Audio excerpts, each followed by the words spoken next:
Buenas tardes a todas y todos. Agradecer a las que están presentes, las personas que se sumaron hoy día en esa actividad de lanzamiento del Lab Museos Regiones. Antes de empezar y pasar la palabra a los y las invitadas de hoy, quería dejar la palabra a Marisol Facuse, nuestra directora del Núcleo de Sociología del Arte y también directora del Lab, para que haga un saludo a nombre del proyecto e inauguremos oficialmente esa segunda fase de nuestro proyecto.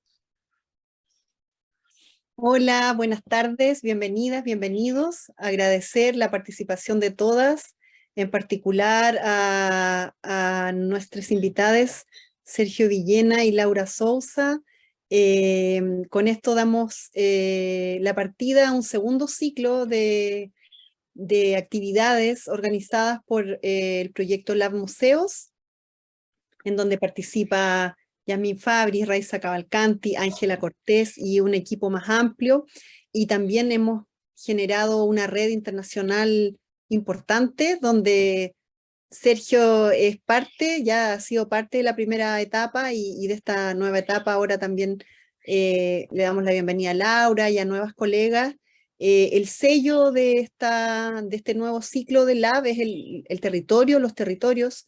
Es un proyecto orientado a las regiones en Chile, y por qué no también con una perspectiva regional en el sentido de América Latina, ¿no? Darle también una fuerza al desarrollo de la cooperación internacional con universidades de América Latina, con reflexiones sobre museos, curatorías, decolonialidad, feminismos, transformaciones institucionales en los museos, que es lo que nos ha convocado como Lab, pero siempre en conversación con los museos, con las profesionales de los museos, las profesionales del patrimonio, y las actorías que rodean y que participan de los museos, ¿no? Que hacen vivir los museos. Así es que desear mucho éxito para este primer conversatorio y para todas las actividades que se vengan en este ciclo de Lab Museo Regiones. Muchas gracias, Raiza, por todo el trabajo. Gracias, Marisol, por las palabras. Bueno, entonces sin más prolegómenos, sigamos a la actividad que nos convoca. Me gustaría empezar invitando a que presente su ponencia Laura Sousa. Laura Sousa presentará hoy día la ponencia Autoría de la acción expositiva del arte, la exposición como práctica social colectiva y significados de la autoría en el mundo artístico de Recife. Laura Sousa es doctora en Sociología por la Universidad Federal de Pernambuco y licenciada en Historia por la misma universidad. En su carrera académica, desarrolla investigaciones sobre prácticas artísticas colectivas y comprensiones de las relaciones entre estética y política, principalmente enfocando la región nordeste de Brasil. Desde hace más de 10 años, combina la formación académica con iniciativas de producción e articulación cultural independientes a través de proyectos financiados por iniciativas públicas y privadas. Actualmente es productora e investigadora en TEIA Productores Asociados y tiene en su currículum experiencias como curadora, productora y investigadora en el área de exposiciones en el área de las artes visuales, música y audiovisual, además de publicaciones en medios especializados en artes y ciencias humanas. Vive y trabaja en Recife. Laura, dejo la palabra para que puedas hacer tu presentación. Obrigada, Raíza. Agradeço muito pelo convite. Estou muito feliz em poder comunicar aqui uma parte do que foi a minha pesquisa de doutorado, né, defendida há pouco tempo na Universidade Federal de Pernambuco. E agradeço muito por essa oportunidade, porque eu venho acompanhando as ações do Lab Museus, né, principalmente nos diálogos com Raíza, e é uma alegria muito grande poder comunicar com vocês alguns aspectos do desenvolvimento da pesquisa. Esse título que Raíza apresentou do meu trabalho é o título da tese, e para esse momento nosso aqui, eu direcionei um pouco para as questões sobre como uma cadeia produtiva de exposições na cidade do Recife, no Nordeste do Brasil, tem pensado as relações entre autoria curatorial, autoria artística e autoria de outros agentes pertencentes a uma cadeia produtiva cada vez mais especializada na produção de exposição e na produção de um sentido educacional, museológico, e como tudo isso se relaciona com produção artística e arte contemporânea nesse momento, né? Eu vou compartilhar a apresentação.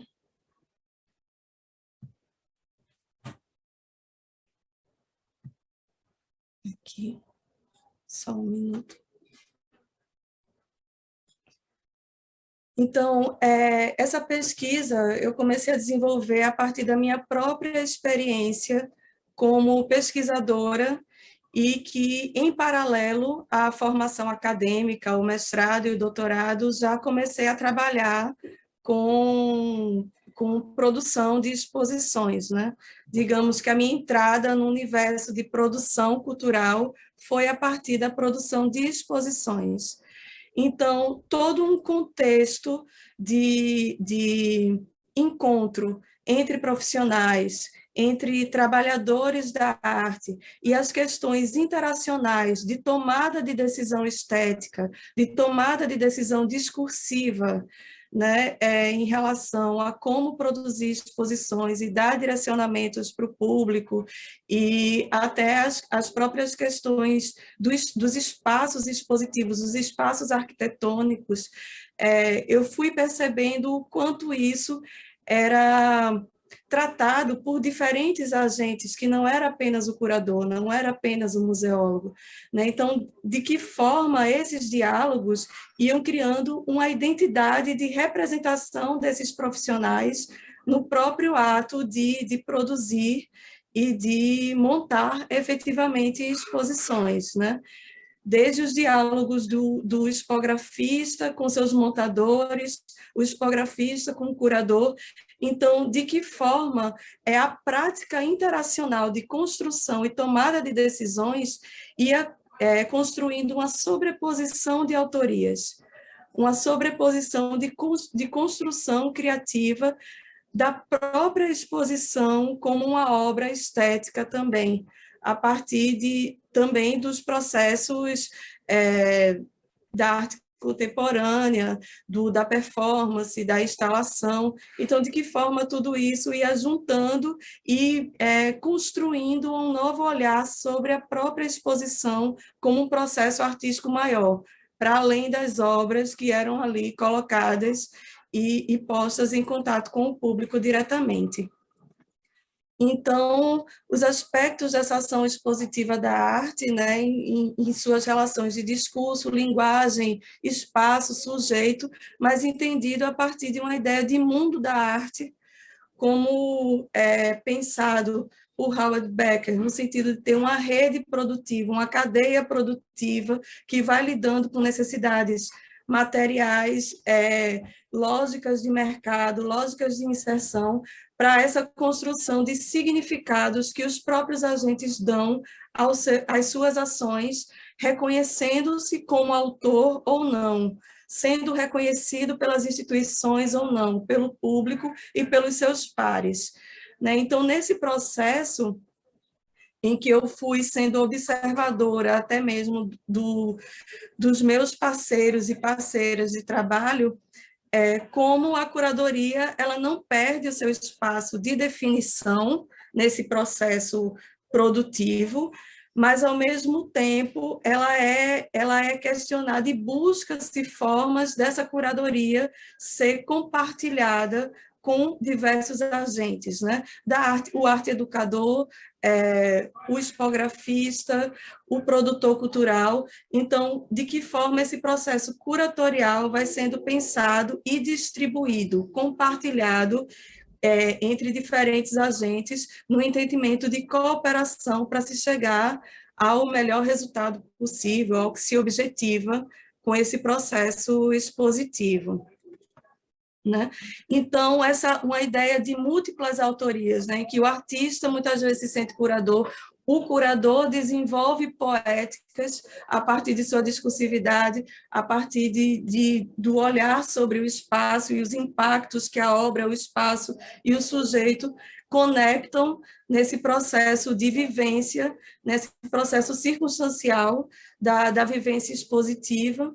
Então, a identificação da autoria como uma esfera coletiva e interacional, de um processo contínuo de construção e desconstrução, né? Em que, em alguns momentos, se sobrepõe uma autoria institucional, em outros momentos, uma autoria que é autoatribuída por esse agente, uma autoria que ela é cooperativa na medida em que os agentes envolvidos compreendem o andamento desse processo de produção, e também uma autoria que muitas vezes se dá em situações precarizadas, seja por não ter recursos apropriados para essa constituição de uma rede produtiva, seja porque entre si esses agentes muitas vezes não compreendem processos próprios desse partilhamento de criação e de proposição. Né?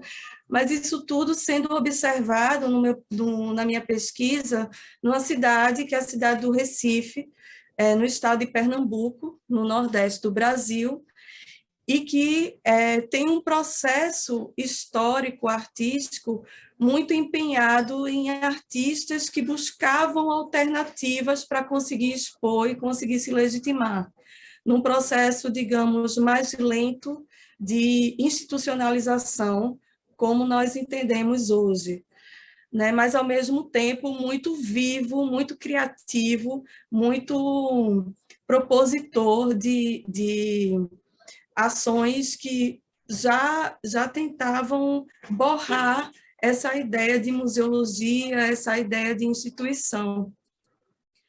E já a partir dos anos 1990, nesse espaço aqui que eu estou mostrando no PowerPoint, que é o Museu de Arte Moderna Aloysio Magalhães, que fica no centro da cidade, é um edifício antigo, do início do século XX, que teve vários outros usos sociais, mas que nos anos 90 se torna um museu de arte moderna, e, ao mesmo tempo, é o espaço que começa a introduzir um debate mais formativo sobre arte contemporânea, no sentido de formar arte-educadores, uma formação de público mais organizada, mais estruturada para a arte contemporânea. E já no início dos anos 2000, né, é um espaço que começa a ser invadido, principalmente a partir dos projetos curatoriais de Moacir dos Anjos, começa a ser invadido por uma variedade muito grande de propostas artísticas. Então, por exemplo, aqui nós temos uma instalação de Ernesto Neto, por trás uma obra, né, de Dora Longo Bahia, enfim, todo um contexto de arte contemporânea brasileira, já naquela virada dos anos 90 para os anos 2000, que começa a se tornar recorrente nesse calendário das artes visuais aqui no Recife. E, ao mesmo tempo, essa formação de trabalhadores, né, para as artes visuais e para a formação expositiva começa a se dar num fluxo entre instituição e agentes numa atuação independente, agentes que não eram ligados especificamente a uma instituição, mas que recorrem aos espaços da instituição e muitas vezes são abraçados por essa instituição em projetos contínuos, né? Aqui, então, um outro exemplo do que passa a se tornar mais frequente a partir desse espaço, né? Temos aqui uma individual de Nelson Lerner, realizada em 2007, e aqui já é um outro desenvolvimento expográfico e museológico a partir já da segunda década do século XXI. Isso aqui já é um outro espaço, é o Museu Cais do Sertão, aqui também na cidade do Recife, e que aí já tem uma cenografia, todo um trabalho mais elaborado de expografia, cenografia e teatralidade desse processo. Então, é a partir dessas necessidades expositivas que, na minha pesquisa, foi sendo pensada essa construção de uma cadeia produtiva de exposições. Aí aqui eu trago já um exemplo mais recente. Eu trago um trabalho de Ariana Nuala, é uma jovem curadora, artista, arte educadora aqui do Recife, uma jovem negra que, a partir do processo de maior inserção de uma juventude negra de periferia na universidade, nas universidades brasileiras, ela tem essa narrativa de vida muito particular, de ser a primeira pessoa na família dela a ter uma formação universitária e busca já essa formação artística, e já nesse sentido, como arte educadora, ela começa a buscar nas instituições, e não só também, mas nos espaços artísticos independentes, mantidos pelos próprios artistas, essa relação de ser arte educadora e, ao mesmo tempo, curadora, e, ao mesmo tempo, artista. Então, esse trabalho, Maria Mulambo, é inspirado numa entidade de religião de matriz africana, aqui, que é a Umbanda, e a Maria Mulambo é uma personagem que ela anda com uma mala, né? E nessa relação direta com a arte, um espaço expositivo e uma curadoria, essa mala, produzida por Ariana Nuala, é onde ela pedia a contribuição de peças, de obras, de jovens artistas com quem ela convivia, e essa mala, museu, curadoria, circula em diversos espaços, e é uma performance contínua que ela vai construindo e exercendo em diferentes lugares. Né? E, nesse sentido, a quantidade de autorias envolvidas, aí, a quantidade de pessoas envolvidas numa única ação. Aqui é uma curadoria também de Ariana Nuala, na exposição Banzo, de um jovem artista negro aqui também no Recife, Tiago Costa. Essa foi uma exposição realizada em 2019 em um outro museu municipal aqui do Recife, que é o Museu Murilo La Greca, que também tem essa história um pouco contraditória com a arte contemporânea, porque Murilo La Greca é um artista clássico, é um artista, um nome das belas artes no Recife, do início do século XX, mas é um espaço onde cada vez mais a arte contemporânea foi invadindo também. E aqui eu trago um exemplo, nós voltamos para um espaço do Museu de Arte Moderna Luiz Magalhães, eu trago um exemplo da exposição Contido Não Contido, de curadoria de Maria do Carmo Nino e Clarissa Diniz, mas que foi se desconstruindo nesse processo, expandindo, na verdade, o seu processo curatorial, porque as duas curadoras-chefe, digamos assim, chamaram o corpo de agentes, de profissionais do educativo do museu, para gerar uma seleção de obras a partir do acervo do museu. Então, essa é uma exposição que conta a história de construção do acervo do museu e, ao mesmo tempo, expande a curadoria para os agentes educativos, e também era um espaço de pesquisa para o público. Nesse espaço tinham os livros do acervo da biblioteca, do museu, tinham pastas onde os próprios visitantes podiam levar conteúdos para serem incluídos naquele processo de pesquisa e no acervo do museu. Então, é uma reflexão interna daquele espaço, daquela instituição, e, ao mesmo tempo, expandindo um processo de tomada de decisão, de escolhas e de vivências, né? E foi uma exposição feita em 3 recortes. em que um mesmo espaço ele foi sendo ocupado com obras diferentes e de maneiras diferentes. Então, aqui é mais para perceber de que forma o público ia trazendo também materiais de pesquisa para serem incluídos, e essa mesa, que era um espaço de leitura, de reuniões, de debates, enfim. E aqui é o terceiro recorte de contido não contido. Eu vou procurar agora acelerar um pouco, que eu acho até que já está bem perto de fechar o meu tempo. Eu trago aqui o exemplo de Housing, de Gentil Porto Filho. Ele é artista recifense, arquiteto, professor do curso de design da Universidade Federal de Pernambuco. E nesse trabalho que ele realizou num espaço que hoje já não existe no Recife, que é um espaço agregado ao Museu de Arte Moderna Luiz Magalhães, que ficava no Pátio de São Pedro, que é um espaço muito popular de comércio e que era destinado a essas experiências com performance, digamos, a práticas mais experimentais da arte. E aí, nesse contexto de housing, Gentil Porto Filho, ele dividiu a pesquisa com o educativo do Mamando Pátio, né, com outros convidados, inclusive eu fui uma pesquisadora convidada para desenvolver esse trabalho, conceito, enfim. E housing vinha da ideia de que morar, ocupar, é a mesma coisa que destruir. Ao ocupar, você destrói algo, você destrói algum significado, você reformula espaços, você pode derrubar para elevar outra coisa ou simplesmente mudar completamente aquela vivência. Então, formando esse tablado de gesso fino, ele convida 2 atores.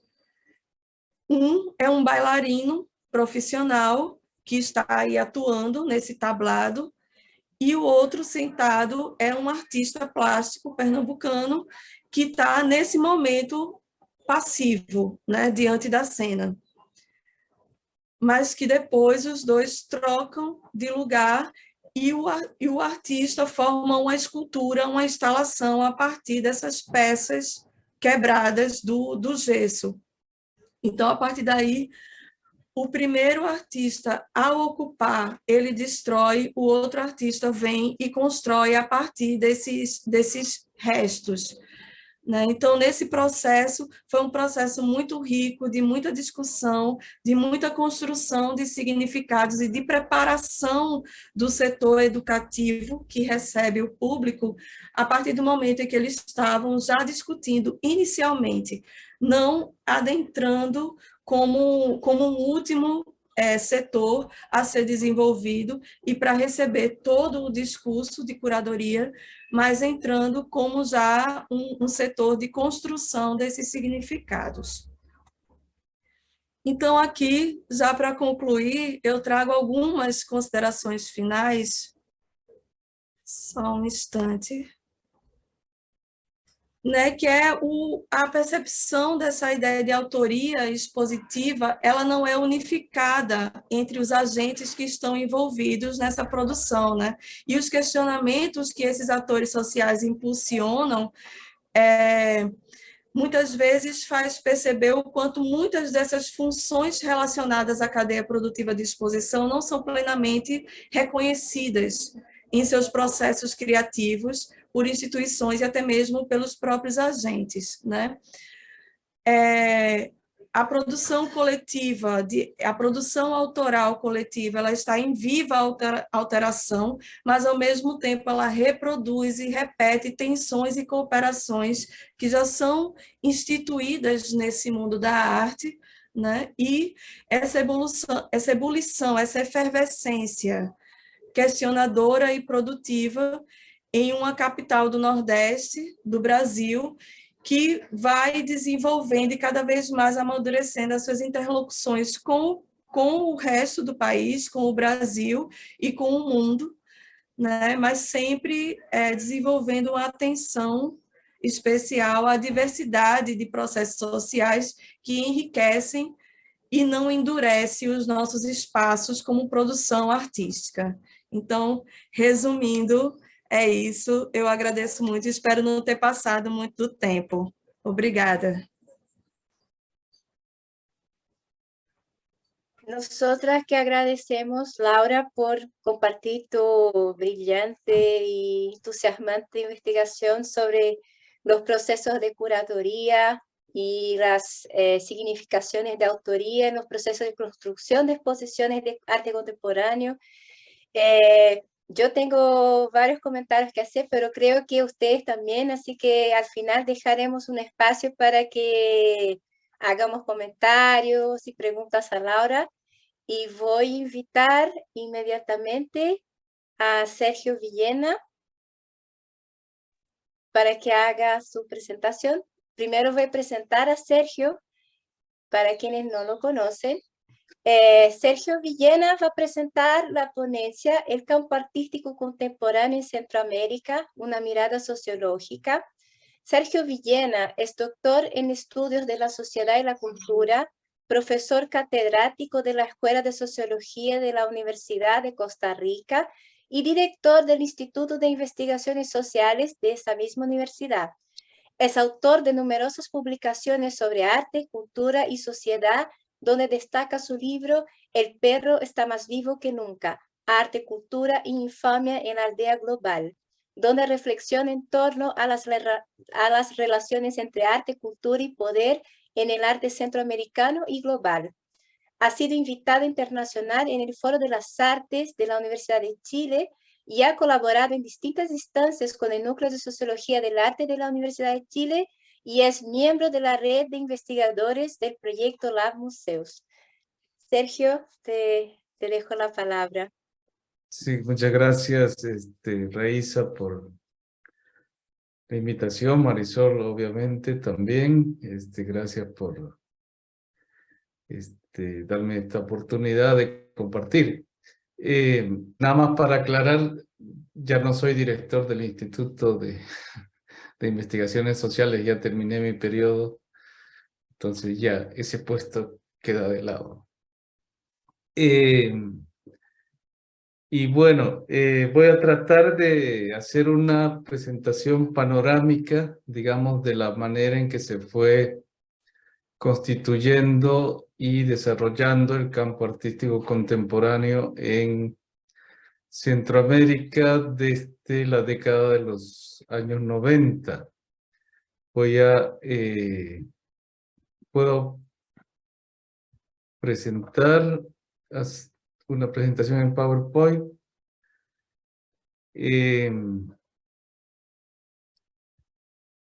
Y bueno, tal vez así como una referencia teórica general, muy general, yo tomo esta división que hace Nathalie Eynick sobre las tres generaciones de lo que ella llama la sociología del arte, ¿no? Esta que es arte y sociedad, arte en sociedad y arte como sociedad, que se concentran en distintos aspectos, digamos, de la relación arte-sociedad.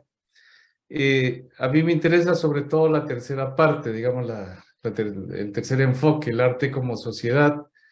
Mi aproximación es más desde una perspectiva, digamos, a lo Bourdieu, un poco para ubicarnos en el contexto teórico. Obviamente hay que hablar del contexto y voy a hablar mucho menos de las obras y de los autores, autoras, que del contexto.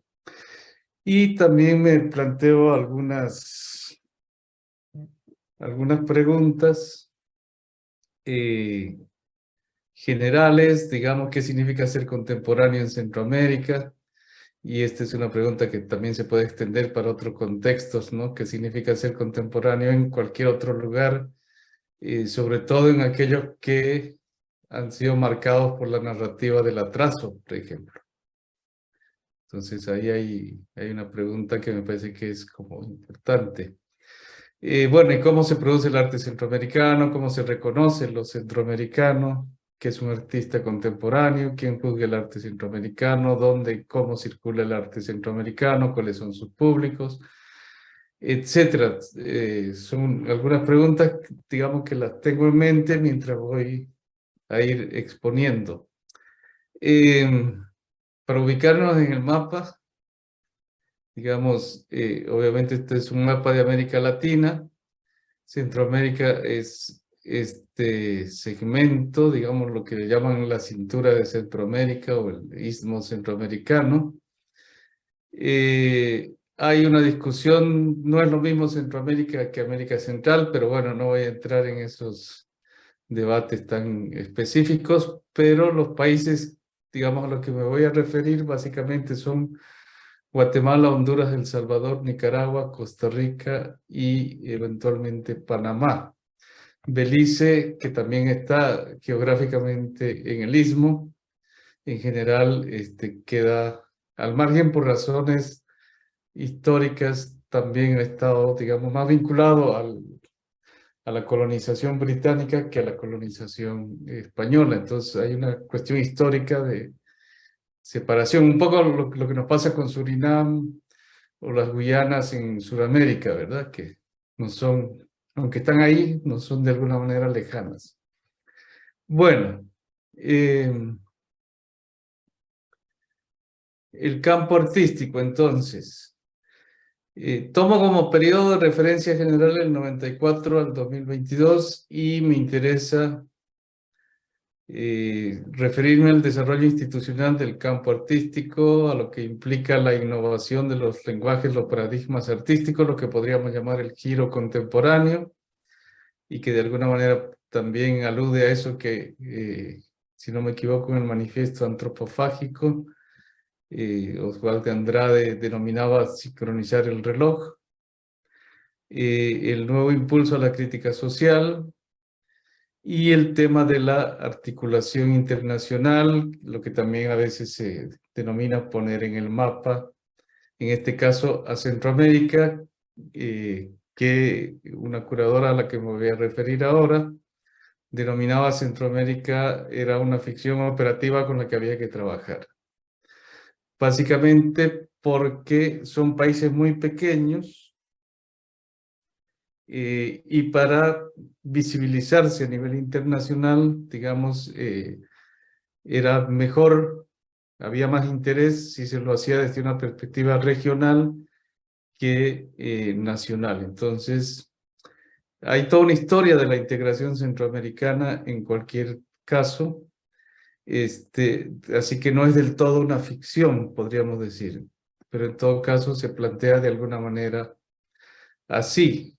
Hay algunos antecedentes que vale la pena también mencionar. Hubo una primera Bienal Centroamericana, no hubo una segunda, solo fue una que fue, generó algún tipo de conflicto y fricción, digamos, pero que de alguna manera podríamos tomarla como un punto de referencia de arranque del arte contemporáneo en Centroamérica. La revolución sandinista fue obviamente un momento muy importante. Ahí aparece una escuela de arte público monumental que está muy marcada también por la visita de artistas internacionales de distintos países de América Latina, de Europa, etcétera, a Nicaragua, que van a hacer trabajo, digamos, artístico, una vez que la revolución triunfa, a, sobre todo, pintar murales, pero también hay un trabajo muy importante de gráfica experimental, y hay toda una tradición, digamos, la tradición cubana en parte y otras tradiciones que alimentan este taller de gráfica experimental, que básicamente se dedica a hacer afiches, que es el medio de comunicación, digamos, entre, o un canal de comunicación importante entre el gobierno revolucionario y la población, ¿no es cierto? El cartel juega un papel central en esa comunicación. Hay algunas actividades importantes que se hacen en Estados Unidos en relación con la solidaridad con Centroamérica, y en ese momento estamos hablando de los 80, con Nicaragua y con El Salvador. Entonces, nada más las menciono porque además actualmente acaba de terminar una exposición que se llama Art for the Future, Art Cal Now, que es una versión que se presentaron en Estados Unidos este año y en El Salvador, digamos, donde hace memoria de todas esas actividades que se hicieron en los años 80. Y también vinculado a la solidaridad con la revolución, lo que se llamó el Museo de la Solidaridad o el Museo de Arte Contemporáneo Julio Cortázar. Aquí algunas imágenes de esas actividades. A fines de los 80, inicios de los 90, hay un cambio de escenario, digamos, a nivel macro, tanto a nivel mundial como a nivel regional. Es el fin, digamos, de la Guerra Fría. En el caso de Centroamérica, tiene que ver con los procesos de paz, la conclusión de la revolución sandinista, que llama elecciones, el gobierno revolucionario pierde las elecciones y bueno, tiene que entregar el poder. Está el tema del quinto centenario y toda la polémica que eso desató, el premio Nobel tanto a Oscar Arias de la Paz como a Rigoberta Menchú, el Tratado de Libre Comercio de América del Norte, donde entra México, y la aparición del Ejército Zapatista de Liberación Nacional, la firma de la paz en El Salvador y en Nicaragua, etcétera. Todo esto crea un nuevo contexto, digamos, para la región, que es el contexto en el que podríamos decir que emerge la institucionalidad del arte contemporáneo. Entonces, esta nueva institucionalidad comprende museos, fundaciones, escuelas, colectivos artísticos y, bueno, si la ampliamos, digamos, podemos hablar de eventos y publicaciones. Hay una creciente importancia de lo no estatal, digamos, tanto del mercado como del tercer sector y de forma importante también de la cooperación internacional. Podríamos hablar de un modelo mixto. Y también hay un proceso de profesionalización precarizada, digamos, de los trabajadores del arte en sus distintos roles. Obviamente en este periodo aparece la cuestión de la curaduría como un tema central y también de la formación, digamos, académica de artistas, curadores, gestores, etc. También hay una transición, ¿no es cierto?, entre paradigmas, digamos, artísticos, entre lo moderno y lo contemporáneo. Hay una apertura antropofágica, podríamos decir, hacia los nuevos lenguajes y medios artísticos. Y un proceso de internacionalización en varias escalas que implica, digamos, Centroamérica, América Latina, Iberoamérica, Panamericano, y, digamos, global. Ahora explico eso de la globalización. Cuando la revolución sandinista termina, digamos que termina porque se convoca elecciones y pierden las elecciones, el frente.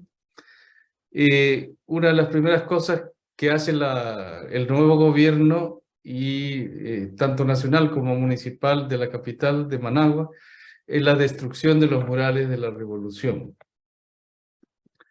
Y eso genera una reacción, digamos, de la gente que había estado involucrada en las instituciones del arte en el periodo revolucionario, que forman una especie de escena underground, que me recordó mucho. Fui a ver la exposición esta que está en Chile en el Museo de Arte Contemporáneo Ander,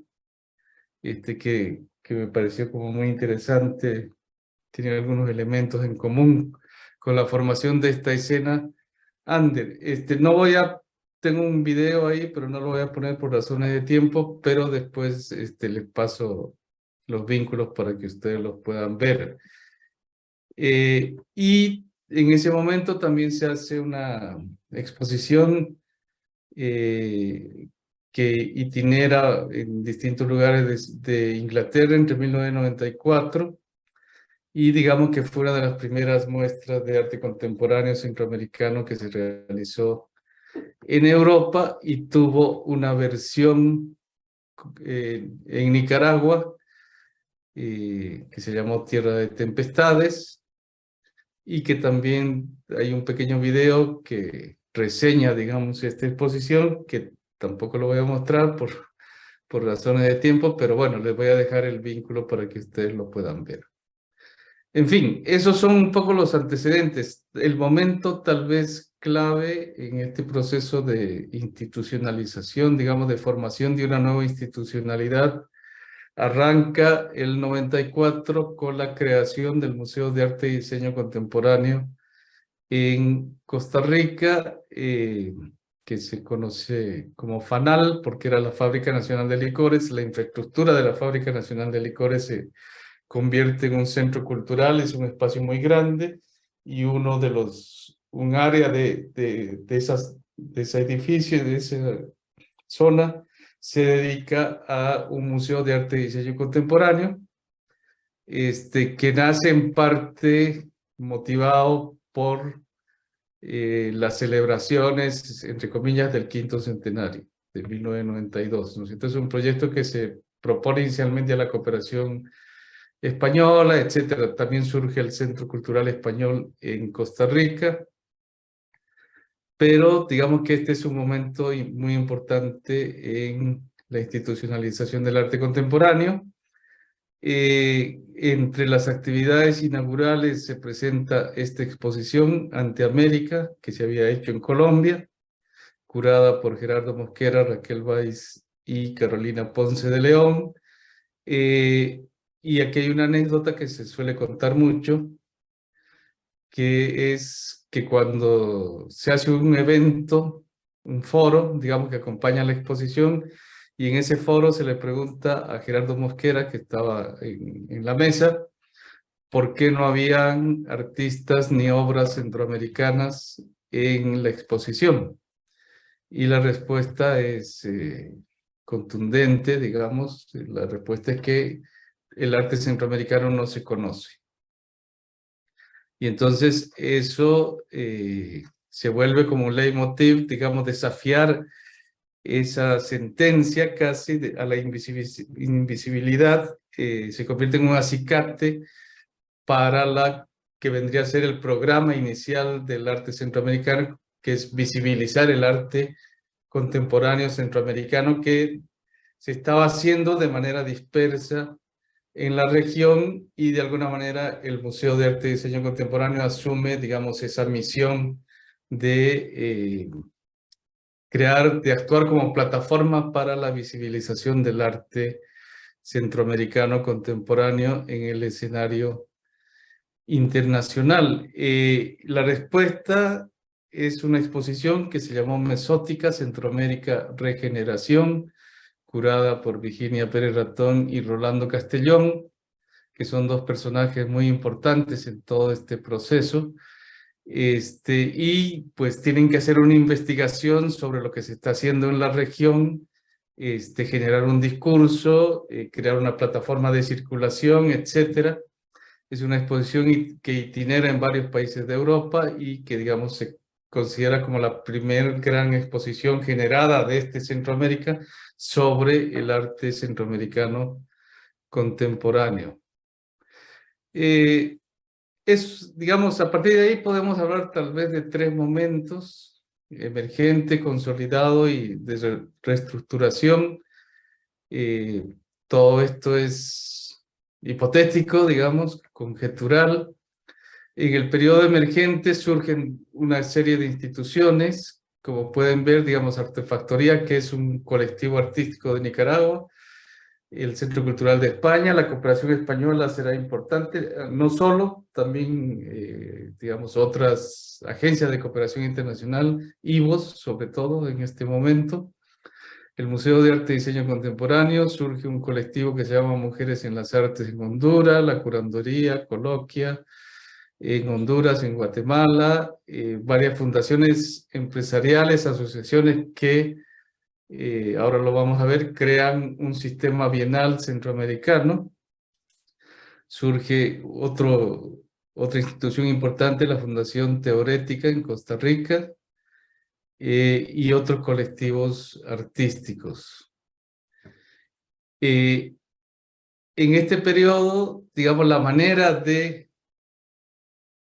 crear la narrativa, vamos a decir, del arte contemporáneo centroamericano, se hace básicamente organizando exposiciones, muestras, y promoviendo la participación de artistas centroamericanos en eventos digamos, ya de prestigio, ¿no es cierto? Entonces está Mesótica, que era la que les decía, la participación en la Bienal de La Habana de varios artistas, la organización de la muestra Blanco y Negro, ese es otro momento importante en la Bienal de Sao Paulo del 98, digamos, curada por Pablo Herkenhoff, que invita a Virginia Pérez Ratón a presentar una muestra en esta edición de la Bienal.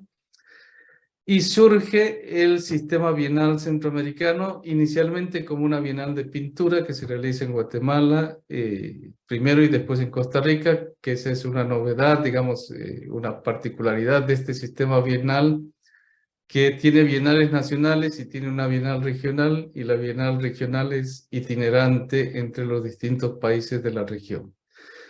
Y se organiza un evento que es seminal, que se llama Temas Centrales, primer simposio regional centroamericano de prácticas artísticas y posibilidades curatoriales. Digamos, ese es el evento donde se logra convocar a un conjunto de personas que estaban en los distintos países trabajando en eso que podríamos denominar el embrión del arte contemporáneo centroamericano, y finalmente es una especie de encuentro programático, digamos, respecto a lo que sería la visibilización, la conformación de un discurso, una narrativa, un colectivo operante, una especie de red, digamos, del arte contemporáneo centroamericano. Y a partir de ahí, digamos, se continúa con esa proyección hacia escenarios internacionales. Las publicaciones en este contexto también son muy, muy importantes. Surge una revista, en principio Fanal, del museo, y algo que me interesa destacar especialmente es la producción de catálogos, ¿no es cierto? Mucho del arte contemporáneo centroamericano circula a nivel internacional en el formato de catálogo, no de obra, sino de catálogo. Y a partir de ese momento se convierte, digamos, en una práctica común. Prácticamente cualquier exposición que se hace, se produce un catálogo. Y si se hacen eventos que se denominan teóricos, foros, encuentros, etcétera, también en general se publican los catálogos, que por otra parte van conformando pues un archivo, digamos, que es el que ahora tenemos a disposición para estudiar este proceso en mayor profundidad. Y algunos estudios, digamos, ya abarcadores, como este de Tamara Díaz, que hace una especie de panorámica del arte contemporáneo de la región. Bueno, como rasgos paradigmáticos de este momento, entonces tenemos el reconocimiento mutuo centroamericano, la formación de instituciones regionales, la adopción, promoción de la contemporaneidad, que en ese momento está todavía marcada por la discusión, el debate sobre la posmodernidad, una exploración de escenarios extrarregionales para visibilizar el arte contemporáneo, la formación de redes internacionales, y la narrativa dominante es la de la visibilización, ¿no es cierto? Hacer visible el arte contemporáneo centroamericano, que en realidad es casi hacer el arte contemporáneo mientras se intenta hacerlo visible, es como performático, digamos. Hay un poco, si hacemos un esquema, digamos, de lo que serían las geografías del reconocimiento, que vamos, digamos, desde afuera hacia adentro, el escenario nacional, centroamericano, latinoamericano, España, Estados Unidos como un escenario medio, y el mainstream, donde básicamente está la Bienal de Venecia, digamos. La intención obviamente es, en este periodo, escalar, podríamos decir, si lo vemos como piramidalmente, escalar hacia el centro. En el segundo periodo, que le llamo de consolidación, surgen otras instituciones, el Museo de Arte del Salvador, que es una institución privada. El Museo de Arte y Diseño Contemporáneo en Costa Rica es estatal, este museo es privado. Los centros culturales de España se van también ubicando en otros países. Surgen colectivos como Tacón y Despacio, la Escuela de Arte Experimental de Honduras, la Fire Theory en El Salvador, fundaciones privadas como la Fundación Ortiz Gurdián en Nicaragua, y digamos, los eventos en este momento, se sigue buscando participar, digamos, en eventos de prestigio. Bueno, la Bienal de Venecia, donde se obtienen 2 premios en el 2001, un artista costarricense, Herrero, y un artista guatemalteco, López. Y comienzan a organizarse las bienales de artes visuales, ya no son de pintura, sino de artes visuales. Hay un paso en la contemporaneización, digamos, porque se presentan muchas instalaciones, performance, videos, etc. Se crea un evento de videocreación, se crea un evento de artistas emergentes, se organiza una muestra en España. Aquí aparece un evento muy particular que es Landings, que es una serie de eventos que se genera desde Belice, que tiene alguna relación con el resto de Centroamérica, pero que no se integra plenamente al circuito, digamos. Hay una segunda participación en la Bienal de Venecia del 95, donde Regina Galindo gana el León de Oro. Regina Galindo en este momento es la artista probablemente más conocida y consolidada de origen centroamericano a nivel mundial. Se organiza un macro evento que es Estrecho Dudoso en Costa Rica en el 2006. Hay una exposición que hace mucha polémica, que se llama Exposición número 1 de Abacuc en Nicaragua el 2007. Y bueno, tal vez comentarles sobre el sistema bienal centroamericano, porque me parece que es un sistema, un evento muy seriado, muy particular de Centroamérica, que es, digamos, la organización. Todas estas es una especie de consorcio de asociaciones y fundaciones privadas, que también es una novedad, digamos, el mecenazgo privado, que acuerdan organizar un sistema bienal donde hay bienales nacionales en cada país: Guatemala, Costa Rica, Nicaragua, Panamá, El Salvador y Honduras, que funcionan como eventos casi clasificatorios, digamos, para la Bienal Regional, que se realizan en los años intermedios, ¿no es cierto? Un año son las nacionales, el otro año las regionales, y la sede de la Bienal Regional es itinerante. Entonces se hace una por país. Esto tuvo 10 ediciones desde el 1998 hasta el 2016. Y, digamos, fue cambiando su formato hacia la contemporaneidad. Empezó siendo de pintura, después se hizo de artes visuales, después algunas de las ediciones decidieron suprimir los premios porque era una especie de salón, ¿no es cierto?, donde se concursaba con un jurado internacional que también jugó un papel muy importante en la contemporaneización de la Bienal, porque primero premió las obras, digamos, que encajaban más en el paradigma contemporáneo y presionó para que se eliminara el formato de concurso hasta, digamos, la 10ª Bienal, que es la que asume un formato totalmente curatorial, muy interesante, pero que es la última. Entonces, quería detenerme brevemente ahí. Hay una serie de otros eventos que no los voy a mencionar todos. Y, digamos, los rasgos paradigmáticos de este segundo periodo serían la globalización. Uno de sus críticos, pero un actor muy importante de este este proceso, que Raúl Quintanilla es un artista, curador, crítico, etcétera, de Nicaragua. Él acuñó el término globalización, ¿no es cierto?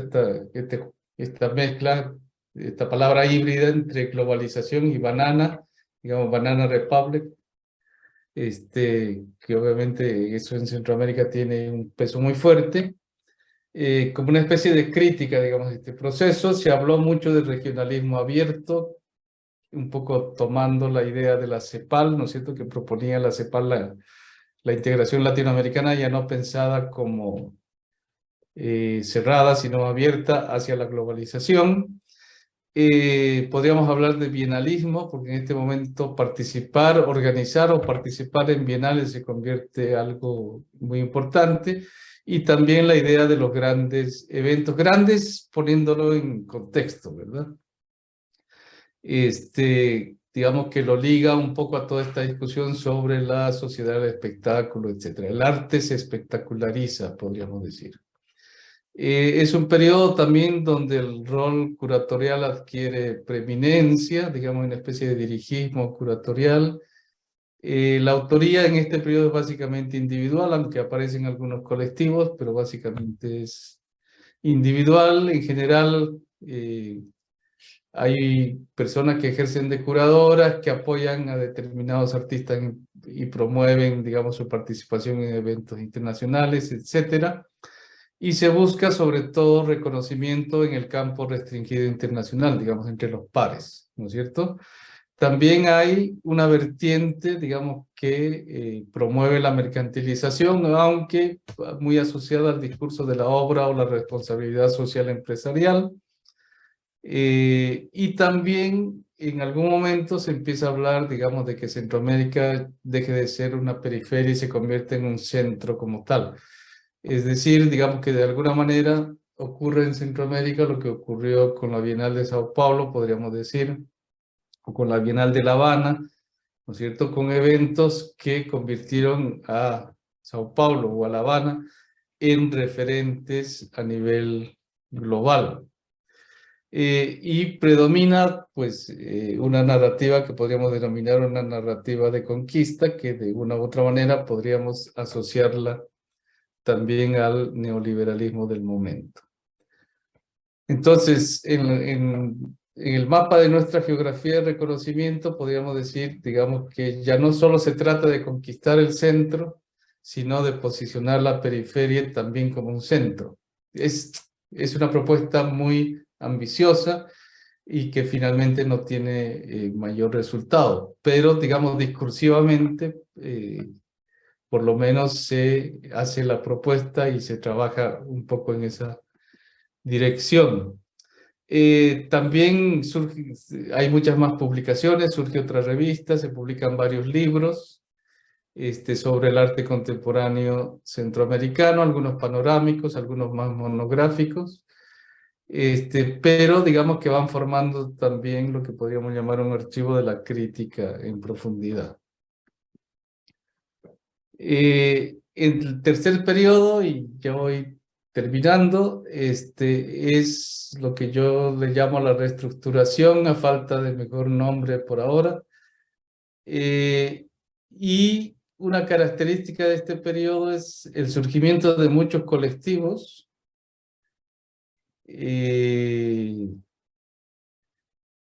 las residencias artísticas, las becas, etcétera. Ya no las grandes instituciones tampoco, digamos, como el MAC o el MARTE o el sistema bienal, sino programas de formación artística, de intercambio, de movilidad, etcétera, y mucho trabajo en colectivo. El discurso de la decolonialidad de alguna manera sustituye o al menos se combina con el de la contemporaneidad. También el tema del activismo artístico se hace central, el trabajo colectivo colaborativo adquiere preeminencia, el trabajo en comunidad, ¿no es cierto?, es algo que también se revalora mucho, ya no se apunta solo al reconocimiento de los pares, digamos, o del campo restringido, sino el campo ampliado, pero no ampliado hacia el mercado, sino ampliado hacia la comunidad. Hay toda una discusión, todo un discurso sobre el tema de los afectos y el cuido, incluso, digamos, la narrativa de la curaduría pensada como cuido. Y se retoman temas que de alguna manera habían quedado cuestionados. Me refiero básicamente al de la identidad, ¿no es cierto? En algún momento en la primera fase, sobre todo, se tomó mucho de referencia a Gerardo Mosquera, y ustedes recordarán que Gerardo Mosquera, este curador cubano que había sido curador de la Bienal de La Habana, él decía que los latinoamericanos, y aplica a centroamericanos, tenemos una especie de neurosis de la identidad y que lo que había que hacer era olvidarse de la idea de arte latinoamericano y hablar de arte desde América Latina. Bueno, en este tercer momento retorna, digamos, este discurso sobre la identidad, las raíces, la comunidad y el compromiso político, podríamos decir, ¿no es cierto? Entonces, el arte feminista, el arte vinculado al tema de los pueblos indígenas, el arte vinculado a las comunidades vulnerables o vulnerabilizadas, etcétera, se vuelve central y de alguna manera podríamos preguntarnos si esto podría denominarse una especie de ONGismo artístico. Yo sé que es polémico decirlo así, pero bueno, por eso lo pongo entre signos de interrogación. Y aquí, bueno, entonces surgen otro tipo de eventos que ya no son los grandes eventos espectaculares, sino los eventos mucho más, casi una suerte de nuevo underground. Mayinca, que es una serie de eventos muy interesante, que surge el 2013, en un momento en que hay una especie de mito maya que dice, como el Pachacuti en la zona andina, ¿no es cierto? Bastún, si no me equivoco el nombre, que dice que el tiempo es cíclico y en ese momento, el 2013, iniciaba una nueva era en el calendario maya, digamos. Entonces, Mayinca es una mezcla de maya con inca, hay una referencia clara a lo originario, y es un evento que se viene realizando, digamos, prácticamente de manera anual, si dejamos de lado la pandemia, que apunta a expresiones artísticas o que toma como expresiones artísticas también muchas expresiones de lo popular, de lo comunitario, de lo hecho por no artistas o hecho por artistas con técnicas no reconocidas como artísticas desde un modelo de las bellas artes, podríamos decir. La no bienal, que también, bueno, es una crítica al modelo bienal, una crítica un poco paradójica, porque es una especie de bienal, de no bienal cada 2 años, digamos. La Bienal País de Guatemala, que es la única que sobrevive del sistema bienal, que también asume un modelo curatorial y con mucho trabajo en comunidades, etcétera. Y bueno, otros eventos que apuntan mucho en esta línea del compromiso, de la identidad, etcétera. Y bueno, entonces, en la geografía del reconocimiento, de alguna manera podríamos decir que hay una suerte de inversión. Esto como tendencia, ¿verdad? Como tendencia en general. Hay una revalorización del escenario local, nacional, centroamericano, y ya no tanto una búsqueda de reconocimiento, digamos, en el mainstream o en espacios intermedios. Hasta ahí llegaría y bueno, quedo a disposición para preguntas, comentarios que ustedes quieran hacer. Y muchas gracias. Gracias, Sergio, por tu presentación súper interesante. A mí también me dejó varias preguntas, porque hago varios paralelos con lo que yo también analizo con lo que tú estás planteando, así que a mí me resuena bastante también lo que tú acabas de presentar, pero yo no quiero monopolizar el micrófono, así que dejo a que quieran, los que quieran hacer un comentario, preguntar. Patricia parece que quiere hacer un comentario. Sí, hola, muy buenas tardes a todas y todos. Quería hacer una pregunta a Sergio en relación a si nos podría contar un poquito cómo fue esta transformación de las bienales como a modo de concurso y pasar a un modelo más curatorial, como que implicó eso en el modo de hacer.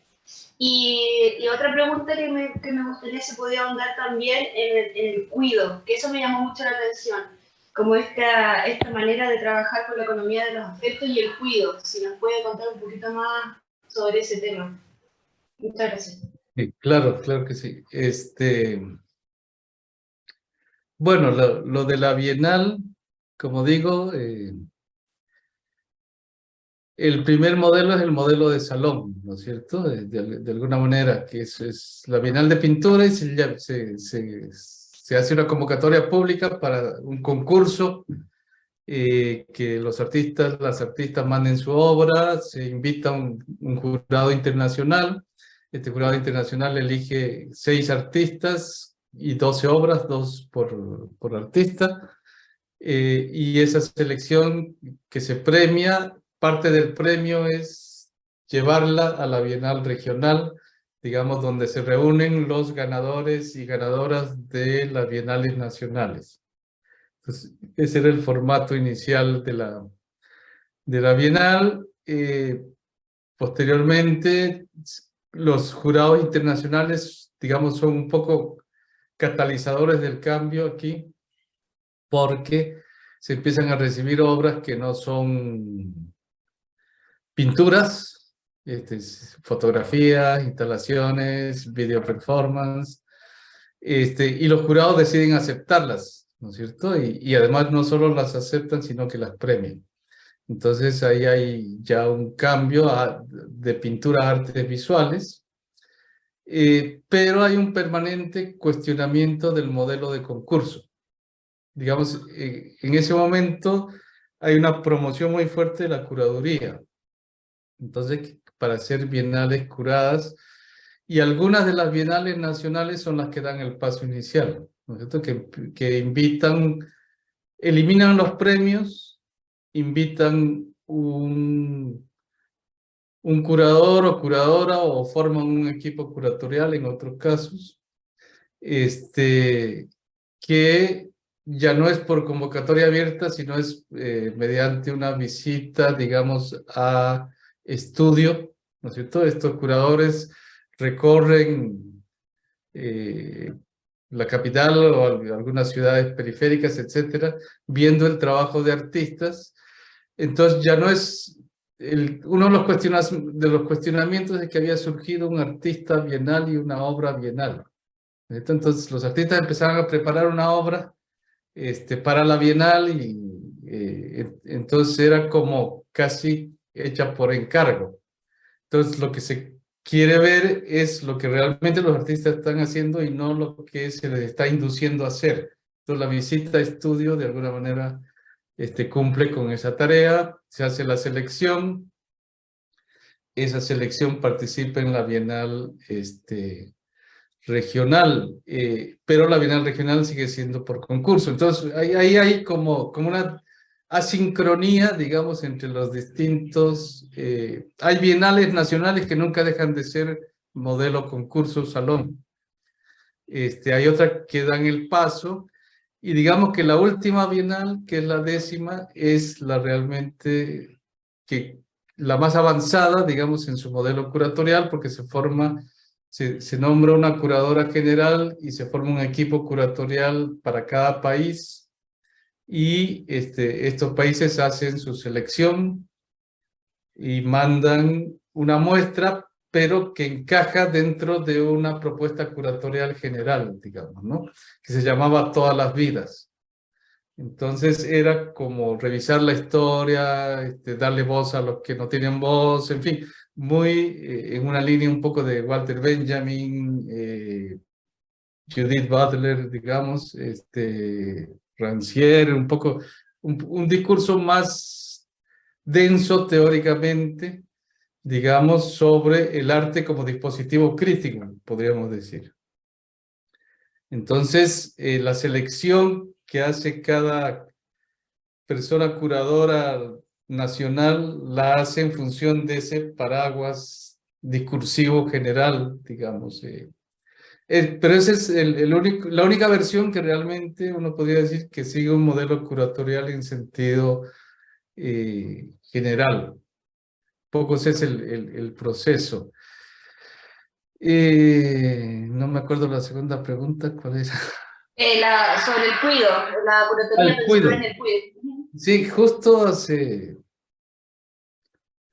como 3 semanas se hizo un evento sobre la visibilización, digamos, en Centroamérica el discurso de la visibilización fue muy fuerte, entonces hay como cíclico. Cada cierto tiempo se vuelve a hablar de cómo visibilizar el arte centroamericano. Pero en ese evento participaron curadores, críticos, algunos artistas muy jóvenes, porque hay un cambio generacional también muy importante. Han pasado 30 años, digamos, ¿no? Entonces ya hay como varias generaciones de artistas, curadores, críticos, historiadores de arte, etc. Y hay ya desde hace unos 10 años más o menos el tema de los afectos, el tema del cuido, el tema de bueno, muy vinculado al discurso feminista de la sororidad, por ejemplo, también. Entonces, ya esta idea del curador omnisciente, y ahí pego con la otra palabra que es la del dirigismo curatorial, digamos que en algún momento la imagen caricaturesca del curador o la curadora era la del director técnico de un equipo de fútbol, ¿verdad? Digamos, el que organizaba la estrategia y decía cómo había que hacer las cosas, etc. En algún momento se escribió, incluso se decía que, digamos, que se había convertido como en el centro del sistema arte, de pronto estaba el curador y ya no el artista, o en todo caso una especie de relación vertical entre curaduría y práctica artística. Digamos, un poco en este sentido de que la narrativa importaba más que la imagen, en fin.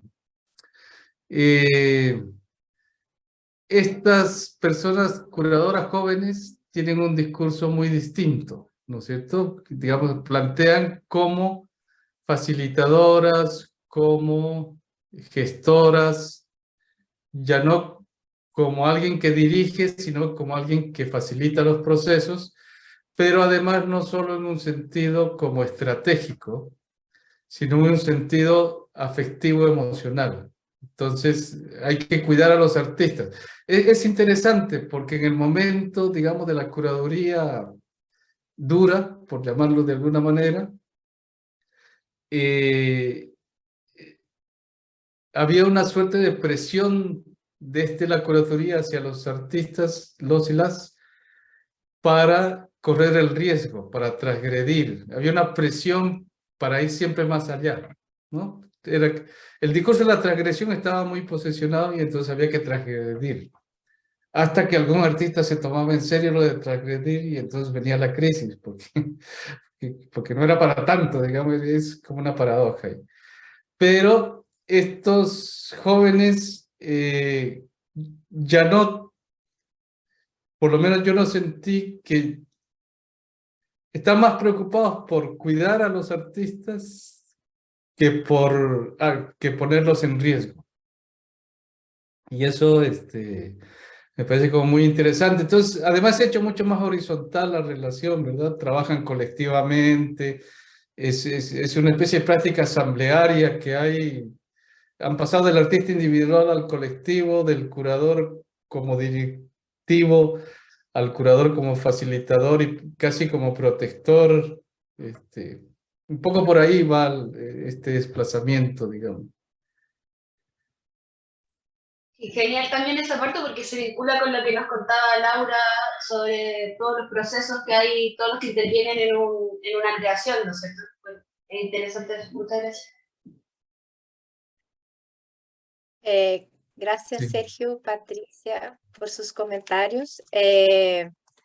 Bueno, Yasmín está con la mano levantada. Le dejo a Yasmín que... Gracias, Ray. Mi internet está un poco mala. ¿Se escucha bien? Sí. Sí, se escucha. Primeiro, agradecer a Sergio e a Laura. Vai ser uma pergunta muito curta a Laura. Vai cambiar a português porque falamos o mesmo idioma, assim que... Laura, enfim, várias coisas para pensar na sua apresentação, fiz muitas anotações, mas eu queria que você comentasse um pouco como você vê as contradições, por exemplo, você deve ter identificado no teu processo de pesquisa algumas contradições no sentido de que, ao mesmo tempo que há múltiplas autorias, há uma reivindicação da autoria e uma centralidade da autoria por parte do curador. Especificamente se a gente está falando justamente nesse contexto da arte contemporânea, que a escolha do curador é um ponto-chave para o sucesso de público e de crítica da exposição. E no contexto de Recife, por exemplo, a gente pode pensar nas curadorias do Moacir dos Anjos, que tem uma projeção nacional e, inclusive, é um nome importante para as curadorias realizadas enfim, no Sudeste, no Sul do país. Então, eu gostaria de que você comentasse, se possível, se a tua investigação possibilitou uma reflexão quanto a isso, né? Essas disputas pelo campo das escolhas, das narrativas discursivas que se dão em uma exposição mesmo.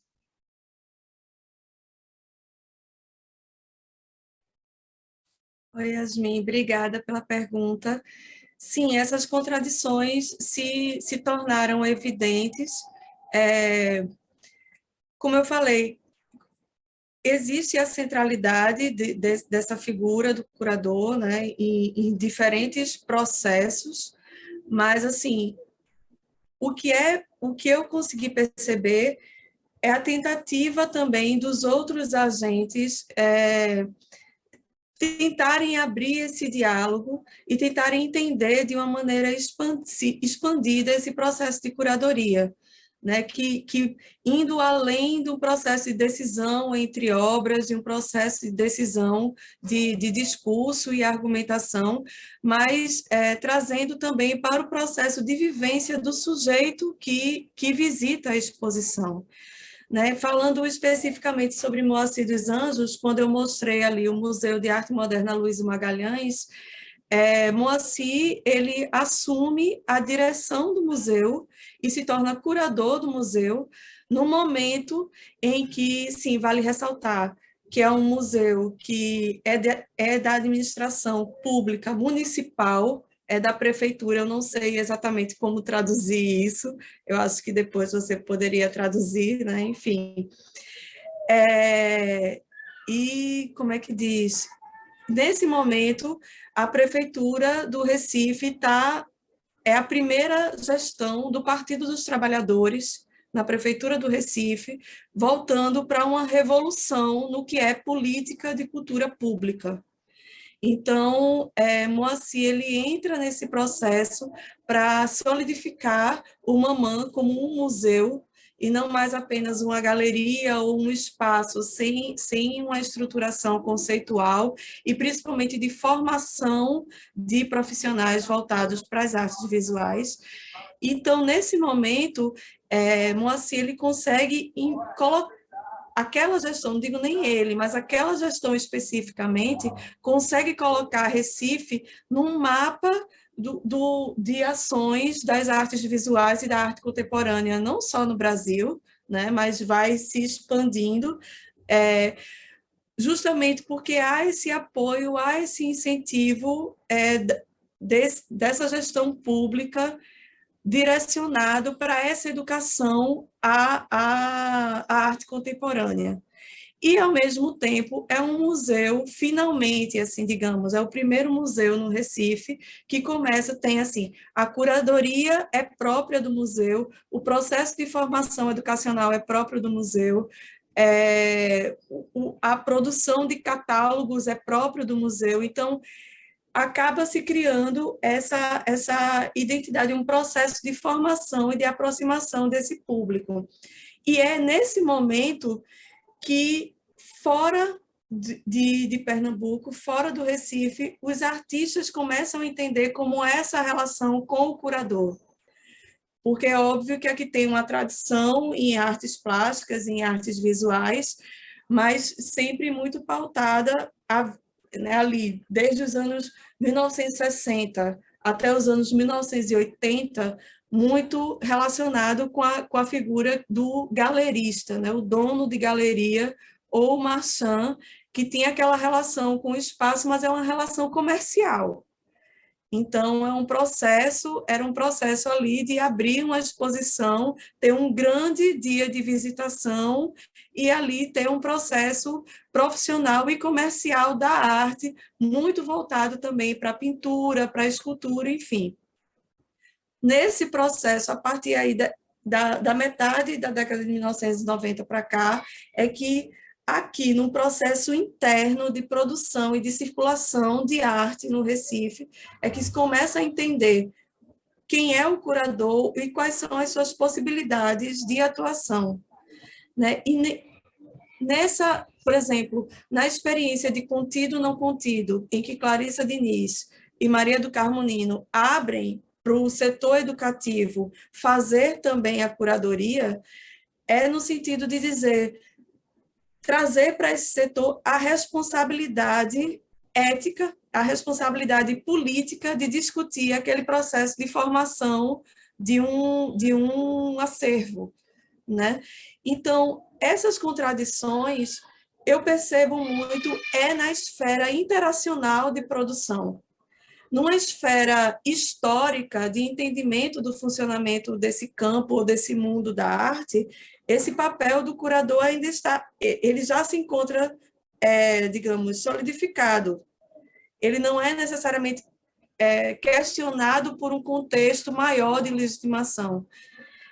Mas no processo de produção, e é isso que sempre me interessou no desenvolvimento da tese, nesse processo de interação é possível perceber o quanto essa centralidade, esse protagonismo curatorial é também questionado e como novos agentes saídos da universidade com seus processos periféricos, né, os seus processos de entendimento de uma negritude periférica que vai aos poucos entrando no campo, no mundo artístico institucional, como esses agentes vão questionando qual é o discurso do curador, qual é o papel do curador e como é que a curadoria se expande em processos coletivos também de inserção de corpos, de inserção de culturas, de encontro entre o espaço museológico e os espaços independentes mantidos pelos próprios artistas. Então, a própria relação entre arte e festa, arte e se encontrar de uma maneira espontânea, volta a existir no Recife, mas a partir de um outro contexto, num contexto já não digo exatamente negação, mas isso, questionamento. Quais são as possibilidades de se fazer curadoria agora e quais são as necessidades desse mundo específico? Obrigada, Laura. Gracias por tu respuesta. Marisol tenía la mano levantada y después Luis Arias. Muchas gracias a ambos expositores. Me gustó mucho el uso que hace Laura de Howard Becker. En general, cuando se trabaja con Howard Becker o con Bourdieu, creo que a veces es una manera un poco mecánica de tomar el concepto de mundo o de campo, y en este caso tú creo que le diste vida a esa teoría y aplicaste además algo que es poco usual, que es esta búsqueda de los encadenamientos, de los actores, de las redes, en las instituciones del arte y en agentes, y buscaste ahí, como tú bien dijiste, esos flujos entre la institución y los agentes, y cómo esos flujos también van cambiando la institución. Por lo general, esa parte de la teoría de Howard Becker se olvida, que es primero describimos el encadenamiento de actores y redes para entender las lógicas sociales que están detrás. Y yo creo que tú realmente diste con eso, diste con las lógicas sociales que están cambiando, de un tipo de lógica social hacia una más cooperativa, etc. Así que, bueno, quería felicitarte por eso y si podías a lo mejor volver un poco sobre cómo te sirvió la teoría de Howard Becker y cómo tú le aportaste también a esa teoría con tu tesis doctoral. ¿Me doy a entender? Estoy hablando muy rápido quizás. La Ray quizás me puede ayudar con una pequeña Sí, traducción. Não, compreendi. ¿tú conseguías entender? Sim, Vale. compreendi muito bem. Vale, somos todas antropofágicas de Howard Becker que escribe en inglés y lo leemos en otras lenguas. Y para Sergio también saludar, felicitar, a mí me gusta mucho tu trabajo, segunda vez que escucho esta reflexión y siempre me aporta muchísimos elementos sobre esa escena y cómo también, similar, cómo hay agentes que están ahí en ese momento con una voluntad férrea de existir, ¿no? En el mundo global, de hacer existir una región, de hacer existir una forma también de crear y de dar un lugar a un arte contemporáneo, con un territorio, etc. Y ahí te quería preguntar, porque me fascina la discusión de Mosquera sobre la neurosis de la identidad, me gusta mucho, que fue también una obsesión de las ciencias sociales en los 90, y me gusta mucho esta idea cíclica que lo nombraste varias veces, como este retorno de algunas obsesiones teóricas, artísticas. ¿Cómo se hablaba, cómo se interrogaba la identidad en ese periodo del que hablaba Mosquera y luego en este retorno que tú nos comentas que tiene más que ver con nuevas actorías, con ética del cuidado, del cuido, decías tú, sororidad, afecto? ¿Cómo cambió la manera de interrogar la identidad en América Latina en estos dos momentos de los que tú das cuenta? Quizás Laura empieza respondiendo. Certo.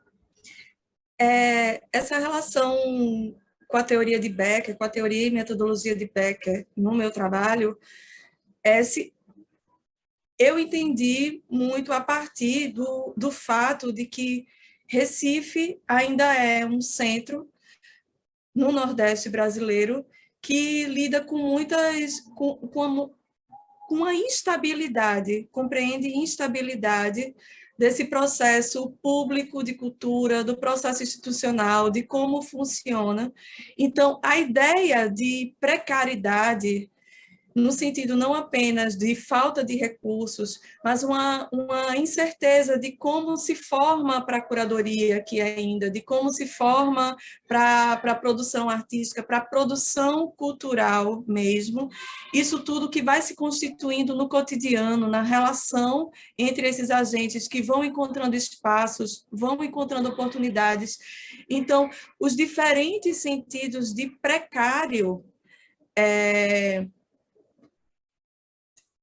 me ajudam a fazer uma relação interessante com Becker, na medida em que ele se foca também para o que são os problemas de produção, os problemas de uma cadeia de produção e como ela pode gerar desigualdades também, né? Então, nesse sentido, no meu trabalho, eu trago Bourdieu, campo artístico, na centralidade São Paulo, Rio de Janeiro, ele não é esquecido, ele é como um cenário com o qual o circuito do Recife e de outras capitais do Nordeste dialoga constantemente, mas, ao mesmo tempo, existe uma fluidez, uma abertura, acho que, digamos assim, uma porosidade de relações que se tornam mais fáceis, né? Às vezes você consegue um estágio no museu, ou você consegue a oportunidade de escrever para uma revista, e essas coisas acontecem porque você está no bar, com as pessoas certas, na hora certa, tendo o papo certo, e um convite aparece. Então, esses processos tão como você falou, Marisol, vivos do cotidiano mesmo, é que me interessava realmente pesquisar e problematizar, ver de que forma, principalmente, esses atores sociais dessa cadeia produtiva problematizavam essa autoria e esses papéis sociais de destaque. Né? Então, a entrevista com expografistas, com montadores, com museólogos, com outros pesquisadores, com artistas, enfim, com arte educadores, né? Então, nesse processo, entender como esse agente se enxerga em sua autoria, em seu reconhecimento, e, ao mesmo tempo, como ele descreve que ele precisa buscar uma fala, ele precisa buscar uma representação de seu processo. Né? Quando eu entrevisto uma expografista, em que ela me diz que trabalhando com um curador no museu, ele não abre a documentação de pesquisa dele para a construção do discurso curatorial, e ela fala assim, mas eu gosto de ser pesquisadora. Quando partilham comigo essa pesquisa, eu consigo entender o que esse espaço pode desenvolver a partir dessa proposta. E, ao mesmo tempo, essa mesma entrevistada lidar com um processo muito precário de diálogo, em que a curadora fala assim, não, se preocupe não, a exposição está toda na minha cabeça. Eu fecho os olhos e eu vejo a exposição. Então, nós vamos construir juntas, se preocupe não. Então, assim, é um processo em que ela, em dois processos muito diferentes, ela fala, não consigo criar. Eu não consigo criar, me compreender nesse processo de construção, nesse processo que também é artístico, a partir da arquitetura do espaço, porque não se abre um diálogo um diálogo de partilha, né, desse conhecimento, assim. Então, são essas várias questões sobre múltipla autoria também, a partir de Boris Groys, né? Eu faço meio que um encontro entre Becker e Boris Groys, a partir do que a sobreposição de autorias emerge das próprias propostas estéticas. Né? A fala de professor Sérgio me fez lembrar muito os processos aqui no Brasil durante a ditadura militar, né? Os processos de inserção do corpo, os processos de questionamento do modelo da Bienal, os processos de participação, de busca do espaço urbano, porque era preciso ser político no espaço urbano. Né? Era preciso, porque os corpos estavam em risco no espaço urbano o tempo todo. Né? Então, e esse processo existiu muito forte aqui no Recife, né? A partir das ações de artistas como Paulo Bruschi, Daniel Santiago, Montes Magno, enfim, acho que Raíza depois pode me ajudar a lembrar melhor de outros nomes, e de artistas mulheres também, né, que estavam numa relação entre a pintura e o corpo também na rua, enfim. Eu acho que esse é todo um processo, mas que não formava especificamente uma cadeia profissional de produção, de exposição, de produção museológica. Então, é nesse sentido que minha pesquisa, minha investigação traz uma colaboração para compreender a atualidade desse processo coletivo de criação e de sobreposição de autorias no Recife. Gracias, Laura. Decir que ese escenario precario que Laura menciona, yo participé un poco en él y ese escenario de amistades laborales fue algo también que con Laura desarrollamos por un tiempo. Entonces, sí, es como un circuito artístico amistoso, precario, amistoso, afectivo, es bien interesante. Bueno, dejo la palabra a Sergio para que responda la Marisol la pregunta. Sergio, estás sin audio, tienes que activar. Ahí, ahora sí. Bueno, sí, gracias por la pregunta y el comentario.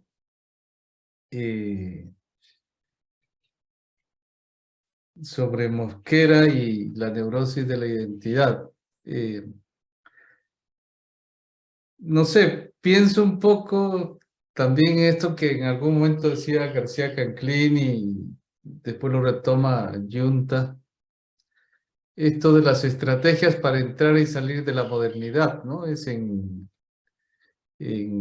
ambos, digamos, y bueno, la antropofagia sería una de esas estrategias. Uno podría parafrasear y decir las estrategias para entrar en la contemporaneidad global. Y la pregunta, digamos, acerca de cómo lidiar con la cuestión de la identidad cuando lo que se busca es entrar en la contemporaneidad global. La propuesta de Mosquera inicialmente a mí me parece que era de alguna manera pensar la identidad como un lastre, ¿no es cierto? Como algo que en realidad en lugar de ser un recurso para insertarse en lo global desde la diferencia, podríamos decir, que era un poco el discurso más de la posmodernidad, ¿no? A partir de Magos de la Tierra y toda esa discusión que hay, digamos, del multiculturalismo que toma el campo artístico, la escena global del campo artístico. La propuesta o la reflexión que hace Mosquera es, creo yo, más pensar la identidad casi como un lastre. No sé si un poco a lo Foucault también, ¿verdad? Cuando Foucault decía que se trataba no de saber quiénes somos, sino de dejar de ser quienes somos. Por esta idea de la sujeción, porque estábamos sujetos, digamos. En fin, por ahí me parece que iba un poco la cosa de Mosquera y, digamos, el propósito finalmente era lo que él también denominaba robar del pastel global, ¿no? Había un pastel que era lo global, de lo cual había un interés en tomar parte de ese pastel, digamos. Pero después el mismo Mosquera me parece que va un poco matizando este discurso digamos, de la negación de la identidad, ya no arte latinoamericano, sino arte desde Latinoamérica. Porque finalmente, aunque el mainstream se ha abierto, eso no quiere decir que uno participe en igualdad de condiciones. Siguen existiendo jerarquías. En algún momento, si recuerdo bien, él habla de culturas curadas y culturas curadoras, ¿no es cierto? Si la autoridad está en la curatoría, la pregunta es quiénes son los que curan y cómo lo hacen. Que un poco también fue todo el debate sobre magos de la tierra, ¿verdad? Entonces, ¿cómo lidiar con esa cuestión, digamos, de la identidad, del arte con pasaporte, arte sin pasaporte? Si nos asimilamos o más bien valorizamos nuestra diferencia, en fin, hay todo un debate, me parece, por ahí. Lo que me parece que no sé si llamarle paradigma de la decolonialidad, creo que rompe con ese discurso de la inserción por asimilación, ¿no es cierto? Sino que hace una revalorización de la cuestión de la identidad. No sé, digamos, el libro de Kamnitzer sobre pedagogía didáctica de la liberación, a mí me parece que es muy interesante, porque básicamente es esa discusión, ¿verdad? O sea, el arte conceptual no es un arte derivado, no es un arte antropofagizado, como se quiera decir, desde América Latina, sino que hay un conceptualismo latinoamericano propio. O sea, no hay una evolución unilineal, sino que hay un conceptualismo multilineal y hay múltiples orígenes del conceptualismo. No sé, y ahí está Simón Rodríguez hace 200 años y toda la historia. Yo creo que el discurso decolonial va pues un poco en esa línea, incluso en una profundidad histórica mayor, ¿verdad? Es decir, lo que tenemos que hacer es reivindicar un poco esta identidad, pero la identidad profunda, digamos, no la identidad superficial de la modernidad latinoamericana al estilo liberal o republicano, digamos, sino ir un poco hacia lo profundo de la identidad latinoamericana. No sé, es un poco nativista también, si se quiere. Pero bueno, creo que ahí, por un lado, el interés ya no es tanto robar del pastel global,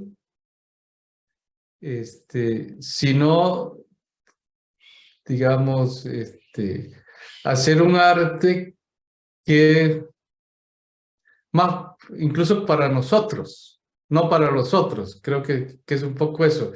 Si los otros nos ven, pues nos ven, está bien, pero no es tanto hacer la mirada superyoica, no es la mirada del otro, sino la mirada nuestra, digamos, es hacerlo para nosotros mismos. Y hacerlo desde lo que somos, ¿no?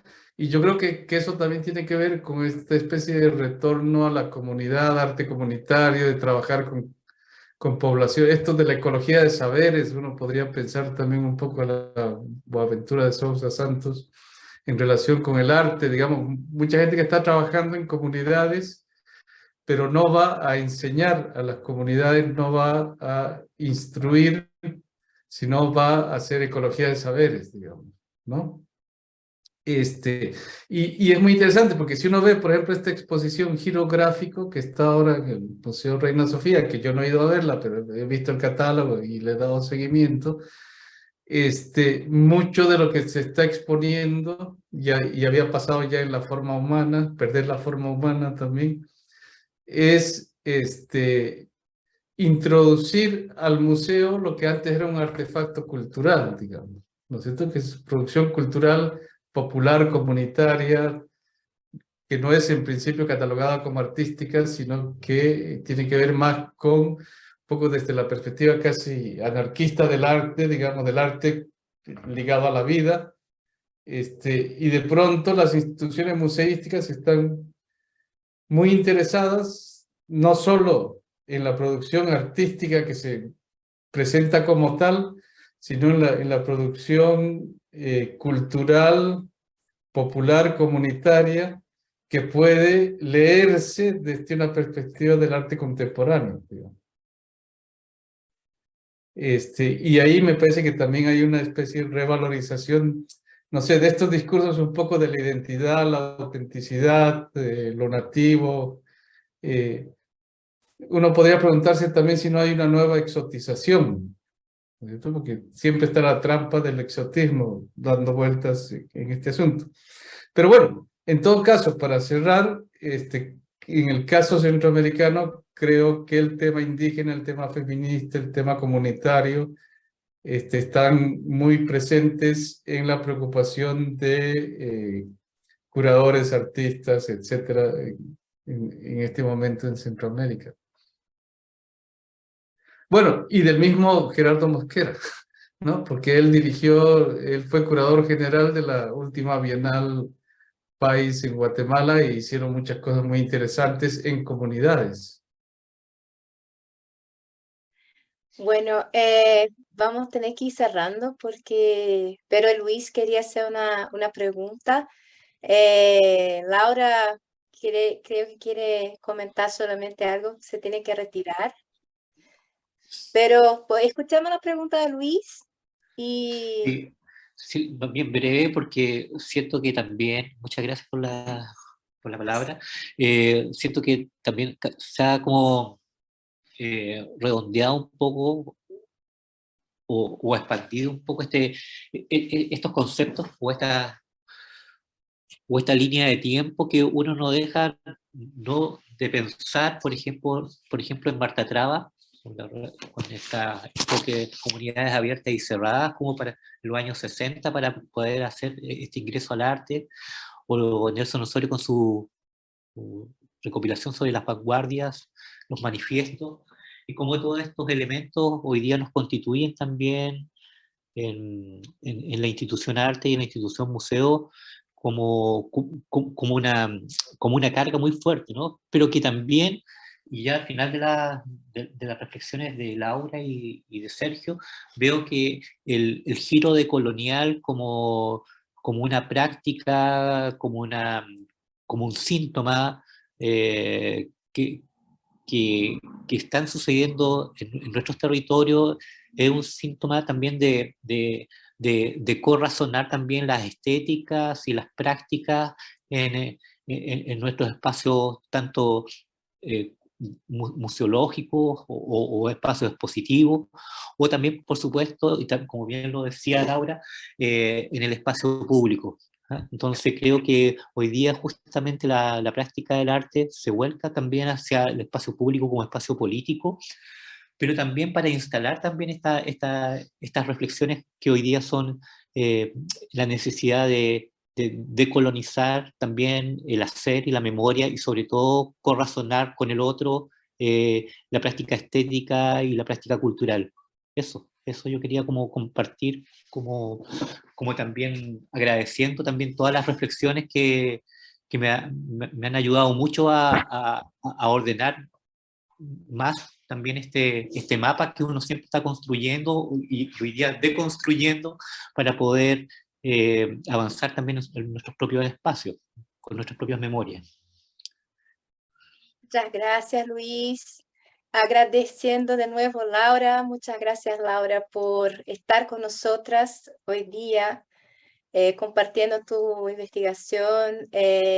Muchas gracias, Sergio, por todo también lo que nos compartiste hoy día. Muy interesante el diálogo que se estableció, ¿no? Al final, entre las presentaciones de Laura y de Sergio, de contextos de arte contemporáneo periféricos, pero que al mismo tiempo tiene incidencia en un sistema global de arte y tiene todos los problemas relacionados a ello, ¿no? Curadorías, etcétera. Así que muchas gracias. Marisol, ¿deseas hacer unas palabritas de cierre? Y, ¿no? Entonces, agradecer nuevamente a todas que nos acompañaron hoy. Decirles que este video va a estar disponible después en nuestras redes sociales y vamos a estar difundiendo oportunamente el calendario de las próximas actividades para que nos acompañen y ayuden también a difundir entre sus compañeras y compañeros de trabajo, porque el lab está hecho para dialogar con ustedes, ¿no? Los profesionales, las profesionales de museos. Así que gracias. Raíza, eu Gracias. Muchas gracias. Gracias a Ñuble por estar presente. Tenemos ahí Sí, muchas varios gracias, Ñuble. videos y profesionales del patrimonio, así que gracias también. Es el objetivo. Muito obrigada.